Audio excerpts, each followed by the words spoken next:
Hi guys, welcome to the channel. Thank you for joining me. Thank you for your continued support. So there has been a lot of debate, a lot of condemnation, a lot of upset over the planned changes to benefits, and there are a lot of people in my comment section who have said, well, what about the human rights angle? You know, is there anything that could possibly be done from that point of view? And it does look as though it is being looked into, and I'm going to show you an article now which will show you that. Whether it will make any difference, I don't know, but my thoughts are that perhaps if this is looked into and is found to be against human rights, then perhaps somebody like a disability rights activist, or maybe somebody who one of the local charities or one of the big charities will possibly go for it through the court system as a breach of human rights. So I'm going to show you the article now anyway, and you can let me know what your thoughts are on it, and we'll see how we go. Let's have a look. Okay, so Labour benefit cuts may breach equality law, says human rights watchdog.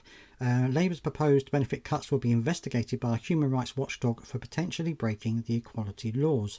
The Equality Human Rights Commission, or EHRC, has said it is considering whether the plan set out by Liz Kendall to cut disability benefits comply with the Equality Act. A spokesman said the Department for Work and Pensions must consider the equality impact of the proposed benefit reforms on disabled people. The public sector equality duty requires government departments to have a due regard for how their policies and decisions affect people with protected characteristics. The Work and Pensions Secretary's proposals include cuts to disability benefits and a higher age gap for claimants. Now, of course, it also goes in to say that she's announced that the eligibility for health and disability component in universal credit, they want to raise it from 18 to 22. The age of eligibility for personal independence payments, they also want to raise that from 16 to 18. She also said that they want to cut universal credit disability benefits almost in half from April 2026, which she aims to balance with a rise in the standard allowance element of universal credit. Ms Kendall has delayed publishing equality impact assessment of the policies, which are required by law, until after the Chancellor's fiscal statement on Wednesday. The assessments are expected to show that over 2 million people will be affected by the cuts. They will also give an estimate of how many will be pushed into poverty by Ms Kendall's reform. The EHRC spokesman said the watchdog is considering the Green Paper, including its wider implications for people with protected characteristics. The watchdog has previously criticised the government for delaying equality impact assessments for political convenience. Last year, Chancellor Rachel Reeves was accused of breaking the rules by refusing to release an impact assessment of the cuts to winter fuel allowance. The assessment, later disclosed under Freedom of Information law, showed that 7 in 10 disabled people would lose the allowance. Mr Reeves was later reprimanded by the watchdog for providing an insufficient impact assessment of national insurance changes which disproportionately hit women workers. The release of the welfare reform impact assessments could spell trouble for Kendall's reforms. And it goes on to say any potential watering down of the cuts as a result of the impact assessment will now come after the Chancellor's fiscal statement on Wednesday. It goes on to say Ms Reeves is preparing to make swinging public spending cuts in order to save her economic project amid expectations of the country's economic growth falling by half.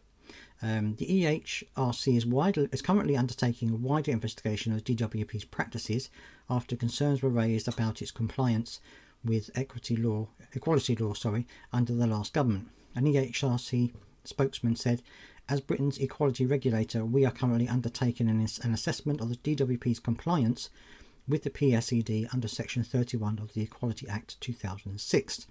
This robust enforcement action involves assessing the department's compliance with the duty when developing, implementing and monitoring policy guidance related to health assessment determinations for people with learning disabilities or long-term mental health conditions.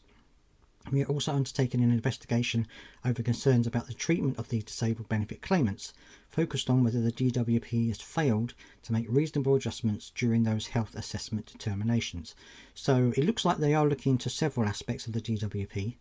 Now, I don't think they've got any legal power necessarily, and that they are of course a watchdog and they can recommend and condemn whatever they want, but I don't necessarily think the government has to take action or has to listen to what they've got to say. However, if this is seen to, or by them, if they've deemed this to be, or parts of it to be, breaching equality rights, then I'm pretty sure that someone will come forward and take this through the European Court of Human Rights, because I think that's certainly, I think, one of the areas that people are going to be looking at in terms of overturning this green paper. So that's the way it's looking at the moment. So I'm glad that they're looking into it, even if they don't have any power to change it. I'm glad they're looking into it, because it will then give people more of an idea of whether a case, if it goes through the courts, would be successful.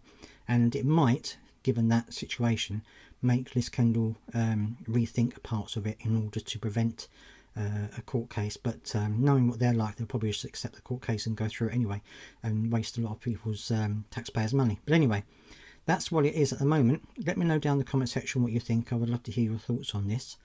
And also, don't forget to subscribe if you've got this far. It really does help the channel a huge amount.